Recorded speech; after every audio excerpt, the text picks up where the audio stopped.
তৌকির ইসলাম সাগর প্রথমবারের মতো একা প্রশিক্ষণ বিমান চালাবেন, এমন খবরে উচ্ছ্বসিত ছিল পুরো পরিবার। নিচে তো বটেই।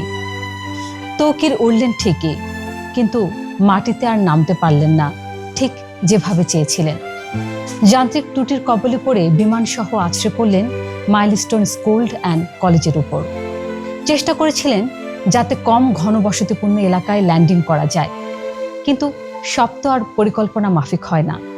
সবশেষ খবর, ভয়াবহ এই দুর্ঘটনায় হারিয়ে গেল 20টি তাজা প্রাণ। মাত্র 6 মাস আগে জীবনের নতুন অধ্যায় শুরু করেছিলেন তৌকির ইসলাম। স্ত্রী ঢাকার ব্র্যাক বিশ্ববিদ্যালয়ের শিক্ষিকা।